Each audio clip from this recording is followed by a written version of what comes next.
I bring up Tommy Robinson because, as you know, we've covered him before, and his real name is Stephen Christopher Yaxley Lennon, because, of course, he has a fake name, just like Israel is a fake nation. So, of course, the two go hand in hand. Tommy Robinson is a troublemaker, but he's also willing to do the dirty work in order to maintain some type of a career and also stay out of legal trouble in the UK. He was backed financially by the Zio state to put on that anti-Muslim, because that's what it was, march in the UK that did attract at least, I would say at least 200,000 to 300,000 people. It definitely got a lot of people out, but it's amazing what money can do when one is motivated and wants to make a statement. So, why do I bring this up? Tommy Robinson, for some reason, decided to film his humiliation ritual when getting chastised by the Zio state, or I guess what you would call their underlings. I'll never understand why anyone would want to put themselves through this. But as I said, you have to go through a humiliation ritual in order to gain acceptance with the Zio state if you want to be paid. You want to be a paid operative? You have to show how much you truly love Israel. How much do you love us? And how far are you willing to go? Because as I've said before, you can never go far enough. And here's what Tommy decided to post of himself on social media the other day.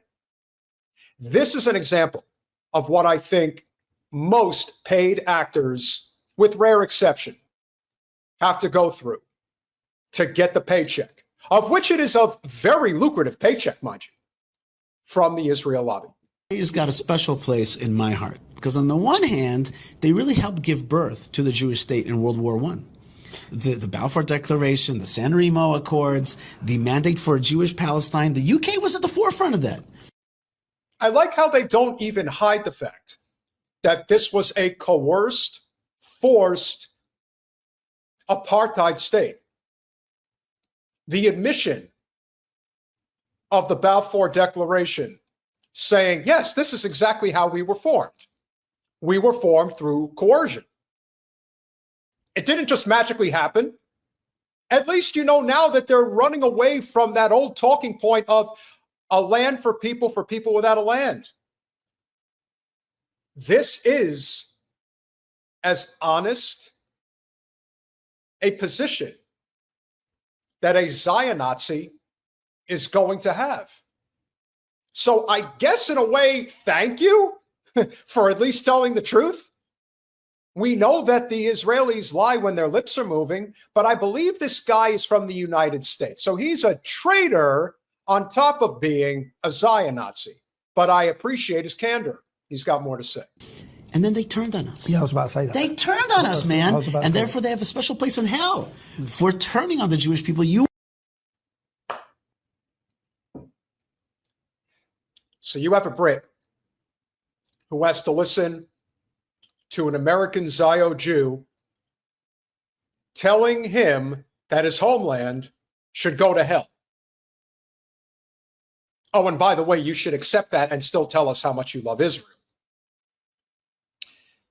Now, call me crazy. I mean, granted, the UK, particularly England, does not have Scooby-Doo's. I think it's actually, I think Tommy's getting £11,000 a month, which is the equivalent to about, I think, like $13,000 or $14,000 a month in the United States, which means he's definitely, just for his loyalty to the state of Israel, he's making the equivalent of over $100,000 a year just for doing that. Now, of course, there's probably other income streams that he's getting, but that's just one that's paying very well.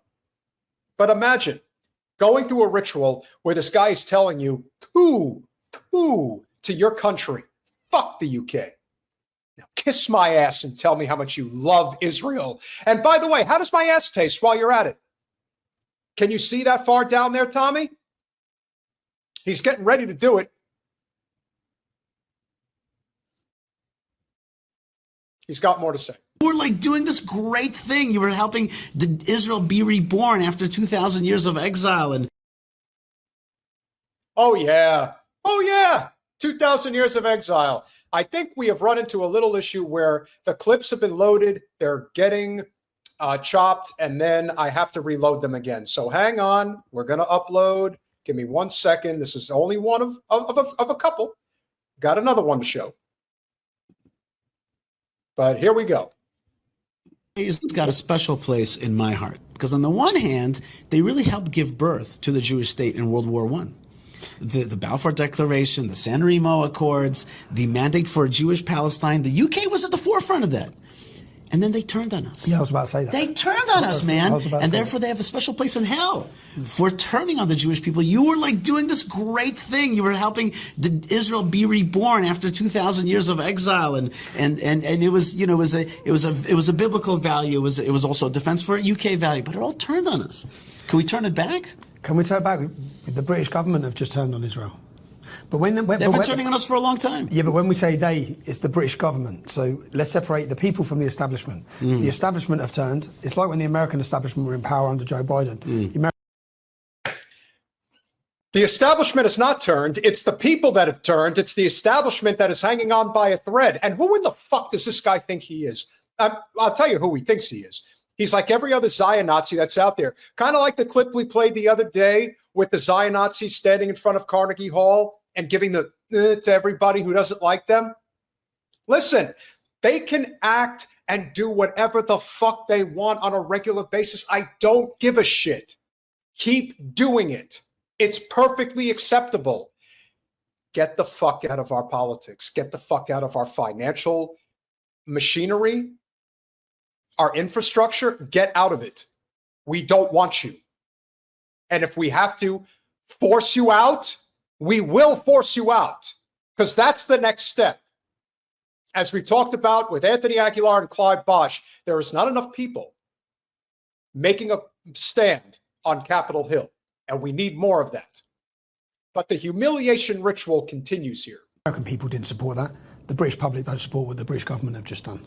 If it was put to a democratic vote on whether the British public wished to recognise the state of Palestine, it would be a resounding no. Yeah, it would be a resounding no. Who the hell are you speaking for, little Tommy? Who do you think you're speaking for? The state of the United Kingdom just recognized Palestine. So what the fuck are you talking about? It's the people who don't want it. The bureaucrats want it if it's good for business. But the people have had it. And so goes the UK. Hopefully so goes us. We'll finish it up. So the people haven't turned on Israel. The people haven't turned on Jews. The left-wing establishment have turned because they're appeasing their bloc vote and they're appeasing their future vote. Oh, so it's definitely a left versus right thing now. Of course. Yes. Well, if you think that this was a humiliation ritual, you haven't seen anything yet. This gets even worse. Now, this gentleman, who I think his name is displayed, is also going to show you just how short of a man Tommy Robinson is. But this almost seemed like a warning more than anything else. Will your leadership maintain the European, the Judeo-Christian values and the Western way of life that Europe enjoyed for so many years and the freedoms that we share? Or will they cave in? Because when the immigrants come in small numbers, they seek to assimilate. When they come in large numbers, they seek to dominate. The question is, who's stronger? Who will win? And will the Europeans manage to unite, to stand against the forces of radicalism and extremism and fundamentalism? 80 years ago, we have lost 6 million of our people. You have 6 million of our people. Notice how he wanted to make a statement there. He wanted to comment, and this guy said, no, I'm still talking. 6 million.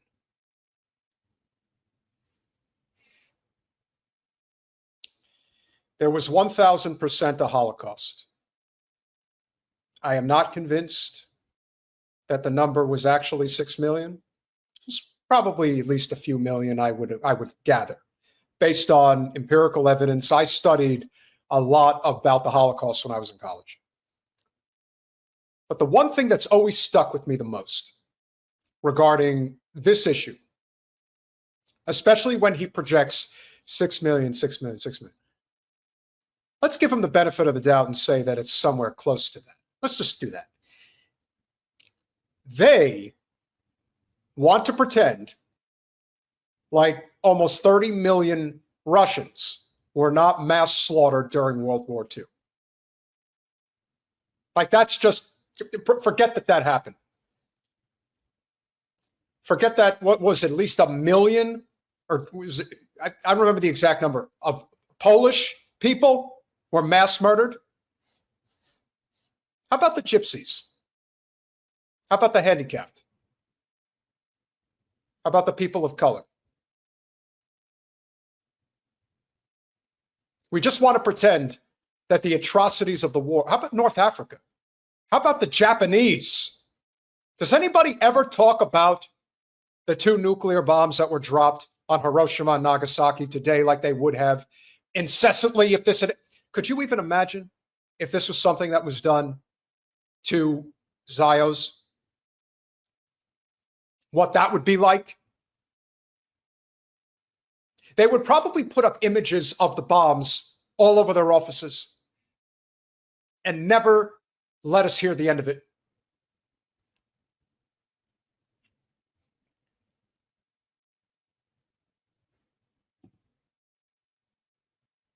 But they're going to pretend like that's not true. Forever the victim. And they can be if they want, but not on our dime. Not today, not tomorrow, not ever again.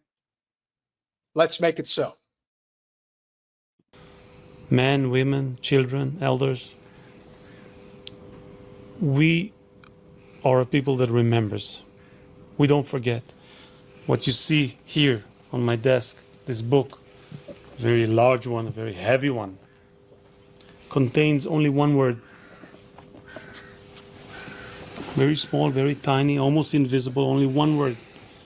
And that word is Jew. It's written here 6 million times. If this is not indoctrination propaganda of the worst kind, you've never seen it before. This isn't just a humiliation ritual. This is a threat of bodily harm to understand that if you cross the Zio state, your name might end up in this book. As a Jew, you'll be referred to as Jew, but this is not meant to elicit feelings of sadness or guilt. It's meant to elicit feelings of fear and retribution forever and a day. And so long as we're party to this, this is what's coming. Feeling the need to push somebody like Tommy Robinson tells you all you need to know. Tommy's on his knees. He'll lick their ass if they need it. He'll give them a reach around at the same time if you want it. But no, that's not enough. Let's make sure that he never questions us, no matter what we do. Now, to the average person who's watching here tonight, you see something like this, it probably freaks you out. But for Tommy Robinson, this is part of the humiliation ritual that he has to go through. And he's taken it for all it's worth. And when you hold it and you realize that every line represents your classroom, every few lines, the whole school, every page is a village, every few pages, a town, it is only then that you realize what we, the Jewish people, have lost during the Holocaust and what it is that we fight for in our one and only Jewish state in our country. It's not your country. It's not your state. You are a lie. Everything you stand for is a lie, and we will deal with you. Your power vacuum is coming to an end. You have to pay people like this sack of shit to get on his hands and knees for your money to go out there and preach your genocidal apartheid state message. No more. In fact, that was the message of Zoran's speech. No more. We don't have to take this anymore. So let's not take it. Let us use this view, let us use this image as a reminder of how psychopathic these people are, of how far they are willing to go to push their genocidal ideology. This has reached past a point of no return. There is no coming back from this. There is only the end game. What is the end game? The end of the Israel state as we know it. How do I know this? Because eventually our country is going to rise up universally against that state. We're in the process of it. It's happening now. It hasn't happened fast enough for anybody's liking, but we know we're on our way.